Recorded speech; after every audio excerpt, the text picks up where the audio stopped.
ನಮಸ್ತೆ, ನಾನು ಮೈಸೂರು ಜನತಾನಗರದಿಂದ ಮಾತಾಡ್ತಾ ಇದ್ದೀನಿ.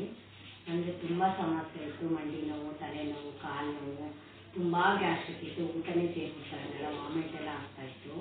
ನಾನು ಮೆಡಿಕಲಲ್ಲಿ 7 ವರ್ಷದಿಂದ ಟ್ಯಾಬ್ಲೆಟ್ ತಿಂತಾಯಿದ್ದೆ, ಡಾಕ್ಟ್ರಿಗೆ ತೋರಿಸ್ತಾ ಇದ್ದೆ, ಎಲ್ಲ ಕಡೆ ಡಾಕ್ಟ್ರು, ಮೂಳೆ ಡಾಕ್ಟ್ರು ಎಲ್ಲರಿಗೂ ತೋರಿಸ್ತಾ ಇದ್ದೆ, ಏನೂ ಗುಣ ಆಗಿಲ್ಲ. ಮೆಡಿಕಲ್ ಅವರೇ ಕಡಿಮೆ ಅದನ್ನು ಎಷ್ಟು ಟ್ಯಾಬ್ಲೆಟ್ ತಿಂತೀರಾ, ನಾನು ಒಬ್ಬರ ನಂಬರ್ ಕೊಡ್ತೀನಿ, ರವಿ ಪಾಂಡೆಪುರದವರು ಅಂತ. ಅವ್ರ ನಂಬರ್ ತೊಗೊಳ್ಳಿ, ನೀವು ಕಾಲ್ ಮಾಡಿ, ಅವ್ರು ಬಂದು ನಿಮಗೆ ಟ್ರೀಟ್ಮೆಂಟ್ ಕೊಡ್ತಾರೆ. ಆದ್ದರಿಂದ ನೀವು ಗುಣ ಆಗ್ತೀರಾ. ನಿಮಗೆ ಮಾತ್ರೆನೇ ಬೇಡ ಅನಿಸುತ್ತೆ. ನಿಮಗೆ ಅವ್ರು ಕೊಡೋದು ಆಮ್ಲ, ಅಲೋವೆರಾ, ಆಮ್ಲ ಟ್ಯಾಬ್ಲೆಟು, ಮಾತ್ರೆಗಳು ಅವ್ರು ಅದು ಕೊಡೋದ್ರಿಂದ ನಿಮ್ಗೆ ತುಂಬ ಗುಣ ಆಗುತ್ತೆ. ನೀವು ಅವ್ರನ್ನ ಕಾಂಟ್ಯಾಕ್ಟ್ ಮಾಡಿ ಮೇಡಮ್ ಅಂದ್ಬಿಟ್ಟು ಅವ್ರ ನಂಬರ ನನಗೆ ಪ್ರತಿಭಾ ಕೊಟ್ಟರು. ನಾನು ರವಿಯವ್ರಿಗೆ ಫೋನ್ ಮಾಡಿದೆ. ಅವ್ರು ನಮ್ಮ ಮನೆಗೆ ಬಂದು ಅವ್ರ ಮಿಸ್ಸಸ್ಸು ಅವ್ರು ಬಂದು ಟ್ರೀಟ್ಮೆಂಟ್ ಕೊಟ್ಟರು, ನನಗೆ ಥೆರಪಿ ಕೊಟ್ಟರು. ಟ್ಯಾಬ್ಲೆಟು, ಅಲೋವೆರಾ, ಆಮ್ಲ ಎಲ್ಲ ಬರ್ಕೊಟ್ರು. ಅದು ತೊಗೊಳಕ್ಕೆ ಸ್ಟಾರ್ಟ್ ಮಾಡಿದ್ಮೇಲೆ ನಂಗೆ ಒಂದೊಂದೇ ಸಮಸ್ಯೆ ಕಮ್ಮಿ ಆಗುತ್ತೆ. ಜಾಸ್ತಿನೇ ಆಯಿತು ನೋವುಗಳೆಲ್ಲ. ನಾನು ನಮ್ಮ ಮನೇಲೇ ಬೇಡ ಅಂತ ಹೇಳಿದ್ರು ಅದನ್ನೆಲ್ಲ ತೊಗೊಳಕ್ಕೆ. ಇದೇನು ಈ ಥರ ನೋವು ಕೊಡ್ತಾಯಿದೆ, ಬೇಡ ನಿಲ್ಲಿಸ್ಬಿಡು ಅಂತಂದರು.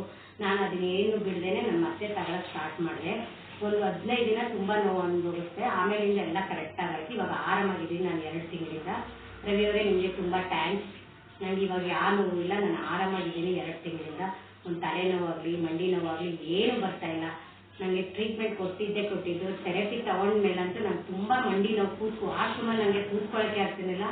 ನಲ್ಲಿ ಹಿಡ್ಕೊಂಡು ಕೂತ್ಕೋತಾ ಇದ್ದೆ. ಇವಾಗ ಸರಿ ಕೂತ್ಕೋತೀನಿ, ಎದ್ದೇಳ್ತೀನಿ. ಚಪ್ಪಲ್ ಮಡ್ಡಿ ಹಾಕೊಂಡು 10 ನಿಮಿಷ ಕೂತ್ಕೊಳ್ಳೋಕ್ಕಾಗ್ತಿಲ್ಲ. 2 ಅವರ್ಸ್ ಬೇಕಾದ್ರೂ ಕೂತ್ಕೋತೀನಿ. ನನಗೆ ಏನೂ ಸಮಸ್ಯೆ ಆಗ್ತಾಯಿಲ್ಲ.